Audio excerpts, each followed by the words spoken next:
Saat dia siuman, Victor menemukan tembok kamarnya berlubang dengan sebuah bangunan rumah sakit yang persis sama seperti yang ada di dalam mimpinya, yang ketika Victor baru saja akan melangkahkan kakinya, muncullah si Phantom yang tepat waktu datang mencegahnya karena ternyata lubang tersebut disebut sebagai lubang mimpi yang tercipta dari mimpi yang barusan Victor alami, yang barang siapa masuk ke sana tanpa pengetahuan yang mumpuni, niscaya orang tersebut akan terjebak di sana sampai mati.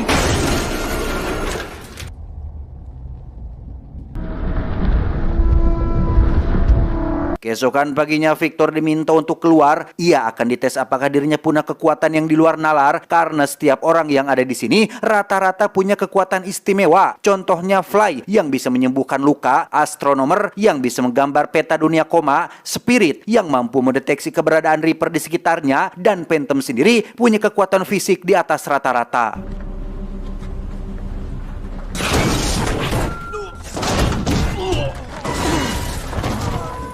Dan ya, berkali-kali Victor diberi tekanan, ia tak kunjung mengeluarkan kekuatan, sehingga ketika Victor dianggap tidak punya kekuatan istimewa, ia pun dinyatakan sebagai orang biasa dan tidak terlalu berguna yang akan bergabung dengan kelompok para pekerja. I don't think we've had an architect here yet. Keep working, architect. Tak lama, Ian pun datang menghampiri, mencoba membuat Victor tidak terlalu sakit hati. Ian mengatakan bahwa Victor hanya kurang motivasi sehingga ia disarankan untuk ikut dalam sebuah ekspedisi. Victor akhirnya memberanikan diri, mengajukan dirinya untuk ikut dalam misi, di mana Phantom sebagai pemimpin misi pun memperingatkan jika misi ini teramat sangatlah berbahaya, sehingga ia tidak akan bertanggung jawab apabila terjadi apa-apa. Yang karena saking inginnya Victor mengetahui apa kekuatan terpendamnya, ia pun setuju ikut tanpa banyak bertanya.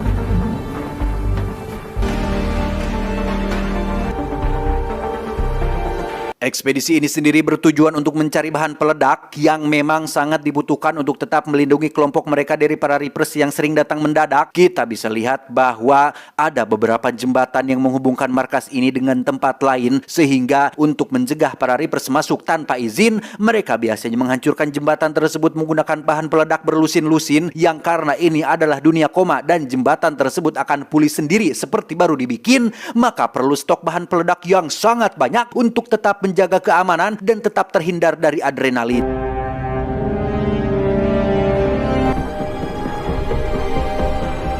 Setibanya di lokasi kapal selam menjadi tempat disimpannya torpedo nuklir, mereka harus menghadapi pasukan penjaga yang merupakan kepingan ingatan yang bertugas untuk melakukan blokir. Namun, dengan kekuatan yang ada tentulah mereka tidak perlu khawatir, sehingga tanpa banyak pikir, Phantom dan kawan-kawan langsung melakukan serangan yang membuat para penjaga menjadi kocar-kacir.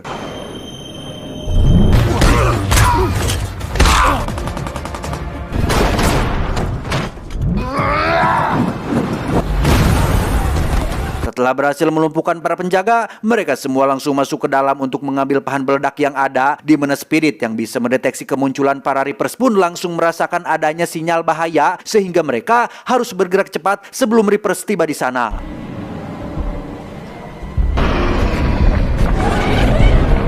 Tak ingin misi ini sia-sia, para pekerja pun tetap melanjutkan pekerjaannya, sehingga dalam detik-detik krusial yang ada, Victor akhirnya berhasil memunculkan kemampuan terpendamnya ketika dia mampu menciptakan sebuah jembatan dan tiba-tiba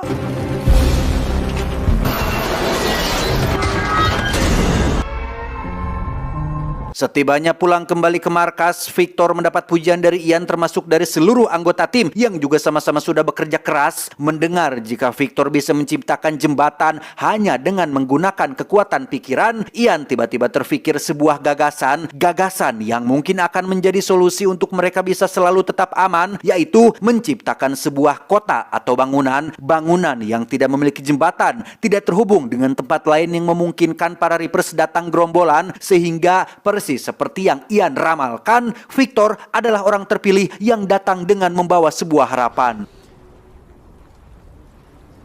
I can. Ketika semua orang sedang istirahat, Victor yang merasa terbebani tanggung jawab pun melakukan latihan untuk mengembangkan bakat. Yang tepat saat Victor berhasil menciptakan gedung kecil sebagai prototipe, muncullah Fly yang datang untuk melihat. Ia seolah tidak asing dengan bentuk bangunan tersebut, seakan pernah melihatnya entah di barat atau di Garut. Pun sama dengan lubang mimpinya, Fly mengaku juga memiliki mimpi yang nyaris sama, sehingga memunculkan sebuah teori jangan-jangan keduanya memang sudah saling mengenal sebelumnya. Yang tepat di kejauhan ada Phantom yang terus mengawasi. Tidak terima wanita yang disukainya seolah Victor dekati, hingga Phantom merasa sakit hati dan mulai kehilangan simpati.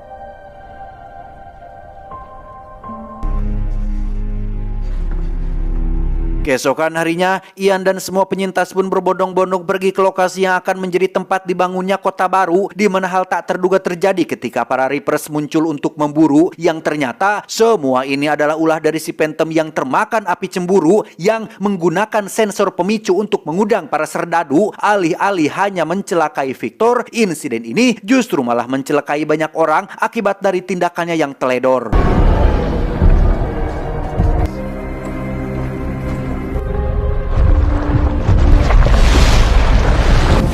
Now what you think?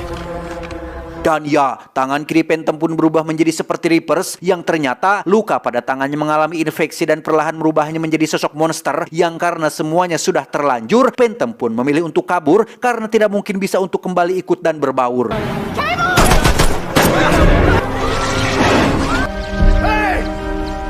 Saat sedang lari dari kejaran Reapers itulah, Victor tiba-tiba merasakan ada yang aneh dengan tubuhnya dan...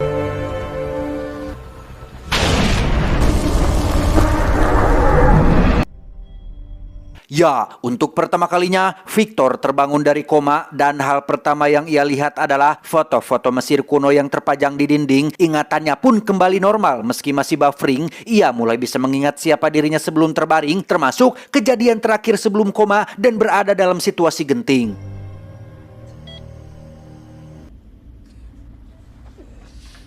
Dan Anda mungkin akan terkejut saat mengetahui jika Fly ternyata adalah istrinya Victor. Mereka mengalami koma akibat kecelakaan mobil yang tepat di hari yang sama sebelum mengalami kecelakaan. Kita akan diperlihatkan awal muawal semuanya bisa terjadi. Ternyata di dunia nyata, Victor adalah seorang arsitek yang tidak terlalu dikenal, tapi desainnya tidak abal-abal. Hal itulah yang membuatnya diundang oleh seorang pemimpin agama baru, semacam sekte atau kepercayaan buatan, yang ternyata pemimpinnya tidak lain dan tidak bukan adalah Ian, yang juga menjadi pemimpin kelompok penyintas dunia koma. Ian adalah seorang dokter yang tak sengaja menemukan dimensi lain yang disebut sebagai dunia koma, dunia yang menurutnya lebih baik dari dunia nyata. Di sana, mereka tidak perlu capek kerja, bayar pajak untuk mengisi kantong pejabat yang sudah kaya, mengisi token listrik yang sudah hampir kehabisan daya, bayar cicilan per bulan yang semakin lama semakin berbunga. Di sana, di dunia koma, mereka adalah manusia merdeka, semua setara, status sosial pun tidak dibeda-beda, tejangkung, tepenek, tehideng, tebodas, tedekok, tenongnong, tejabrik, tepitak, semua sama, manusialah yang membeda-beda. Di sana, manusia tidak akan lagi mengejar kursi kekuasaan yang sama, saling sikut demi terpilih untuk menjadi yang berkuasa, yang pada akhirnya menjadi penyebab rusaknya suasana. And I found an artist with a singular memory and an Eksperimen ini bukanlah tanpa dasar. Peradaban Mesir kuno nyatanya sudah lebih dulu memahami konsep dunia koma sesuai yang tertera pada foto dan gambar. Teknologi pengobatan modern lah yang justru telah merusaknya, menciptakan para Reapers yang tidak terkendali dan menebar teror di mana-mana. Dan alangkah terkejutnya Victor waktu itu saat melihat ada banyak sekali pasien koma di tempat ini. Ian sengaja mengumpulkan mereka, bahkan Phantom yang kita kenal pandai berkelahi dan memiliki fisik bagus pun nyatanya adalah orang cacat yang kehilangan sebagian anggota tubuhnya dan lebih nyaman hidup di dalam dunia koma sebagai orang yang punya peran penting dan dihormati oleh semua orang. What do you mean, dreams? It's impossible to explain. Would you like... Dan tujuan daripada Ian mengundang Victor ke sini adalah untuk mengajaknya masuk ke dalam dunia koma yang dengan profesinya sebagai arsitek tentulah tak sulit bagi Victor untuk menciptakan sebuah kota megah bak saranjana, membangun peradaban baru dalam dunia tak kasat mata, menjadikan Ian sebagai dewa yang akan memimpin umat manusia menuju dunia penuh tipu daya. Satu lagi, Ian menjelaskan bahwa 1 hari di dunia kita sama dengan 100 hari di dunia koma, sehingga Victor tidak perlu khawatir masalah waktu yang akan ia habiskan di sana karena Ian memang tidak berniat memaksa Victor tinggal di sana selamanya. Jika Victor sudah selesai menciptakan kota yang diinginkannya, maka Ian akan segera memulangkannya. You can see everything for yourself. Mendengar penjelasan Ian yang di luar nalar dan semakin tidak masuk akal membuat Victor menjadi ketakutan. Terlepas dari benar atau tidaknya dimensi tersebut, yang jelas yang dia lihat sekarang adalah para pasien koma yang dijadikan objek percobaan, yang bahkan praktek dan perizinannya saja masih dipertanyakan. Sehingga daripada terlibat lebih jauh dalam proyek ini, Victor memilih untuk kabur bersama Fly istrinya. Tapi tiba-tiba, ya, mereka mengalami kecelakaan mobil tepat di kawasan yang masih dekat dengan rumah sakit, sehingga Ian buru-buru membawa mereka berdua ke ruang perawatan, dan itulah awal muawal mereka bisa masuk ke dalam dunia koma. She was put in a coma just a couple of hours before you.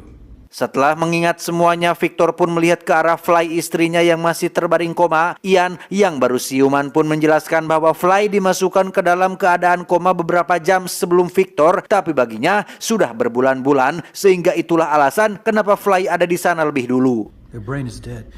Where did you leave her? In a field? Tak ingin buang waktu dengan basa-basi, Ian langsung meminta Victor kembali ke dunia koma, buatkan kota sesuai desain buatannya, karena jika Victor menolak, maka Ian tidak akan segan-segan mencabut mesin penopang hidup istrinya, sehingga Victor tidak memiliki pilihan lain selain menuruti kemauannya. Untuk menambah kemampuan spesialnya di alam koma, Victor disuntik zat stimulan sejenis doping untuk memicu syaraf-syaraf otaknya supaya bisa bekerja lebih cepat, yang ketika mesin penopang kehidupan mulai dinyalakan, Victor langsung masuk ke dalam keadaan koma dan... ya, Victor terbangun di kamar apartemennya yang ada di awal, yang berkat zat stimulan yang sudah disuntikan, ia dapat menciptakan jembatan panjang yang mengarah langsung ke lokasi tempat Fly dan kawan-kawan sedang kesulitan. Tak lama, muncullah Ian yang baru masuk ke dalam dunia koma. Tak ingin buang waktu, Victor langsung menciptakan kota sesuai desainnya, yang dengan imajinasi dan ingatan seorang arsitek, tak sulit bagi Victor menciptakan bangunan-bangunan tinggi dengan begitu detail dan terperinci sehingga...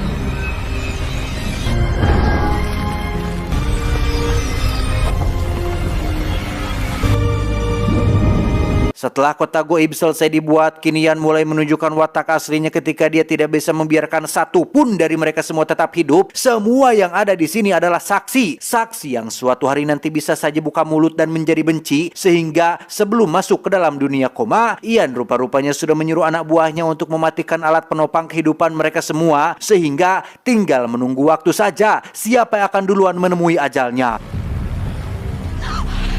Stay here! Tak ingin mati sia-sia, Victor dan Fly yang dibantu astronomer pun segera pergi meninggalkan tempat ini. Astronomer memiliki sebuah teori bahwa lubang mimpi mungkin menjadi satu-satunya solusi. Alih-alih menjadi tempat yang paling terlarang didatangi, mungkin saja itu adalah tempat menuju jalan keluar yang paling alami, yang setibanya mereka di sana, ternyata benar. Lubang mimpi berisikan kepingan dunia nyata yang terbawa ke alam bawah sadar, sehingga mereka hanya tinggal mencari titik yang bisa dijadikan pintu keluar.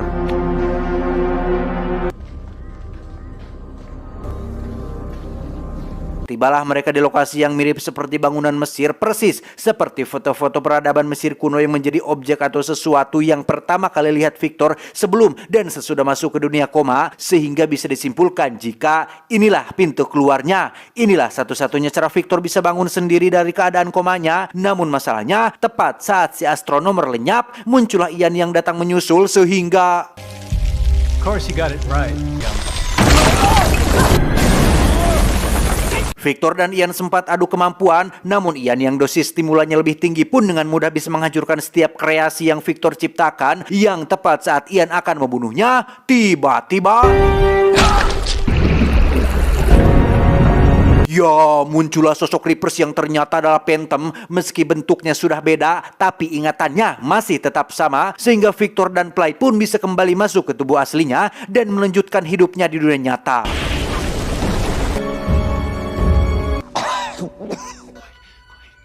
Karena Ian dibunuh oleh Phantom, maka tubuh aslinya di dunia nyata pun mengalami kritis, di mana Victor dan Fly pun bisa melenggang pergi tanpa hambatan setelah para karyawan lebih fokus kepada Ian yang sedang sekarat. Beberapa waktu berlalu, Victor dan Play terlihat sudah kembali ke kehidupan mereka dengan Victor yang tetap dengan pekerjaannya sebagai arsitek yang tidak terlalu menghasilkan, bahkan kebutuhan bulanan seperti beras, listrik, pembayaran langganan Netflix, WiFi, air galon tabung gas sampai ke udud-udud sekalipun, tetap selalu Fly lah yang diandalkan. Tak lama, muncullah berita di TV yang membahas tentang sekte baru buatan Ian yang berhasil menang di persidangan setelah praktik penelitian dunia komanya mendapat izin resmi, dan nampaknya semakin banyak saja pengikut yang tertarik dengan sekte baru buatannya. Yang menarik adalah Ian sebenarnya bisa saja mengembangkan proyek ini tanpa embel-embel sekte atau kepercayaan, karena memang proyek dunia koma ini sama sekali tidak ada hubungannya dengan agama atau kepercayaan. Namun masalahnya, Ian membutuhkan dana yang tidak sedikit untuk mengembangkan proyek ini menjadi lebih besar, dan cara paling cepat dan paling mudah untuk mendapatkan uang adalah dengan menggunakan embel-embel agama. Rekrut pengikut sebanyak mungkin, buat mereka percaya bahwa harta yang mereka miliki tidak berharga, sehingga semakin banyak pengikut yang kena kibul, semakin banyak pula lah uang yang terkumpul. Tamat ending yang cukup membagongkan. Film ini bergenre fantasi, salah satu genre yang sebenarnya sering saya hindari, bukan karena tidak seru dan takut sepi, tapi kebanyakan tidak masuk akal dan sulit untuk dimengerti. Tapi dari segi visual dan alur cerita cukup bisa untuk dinikmati. Pesan yang bisa kita ambil dari film ini adalah titik, jangan koma. Itu saya John, mewakili jajaran direksi yang bertugas, mengucapkan terima kasih dan sampai jumpa di video selanjutnya. Adios, palangkakan anak uncal.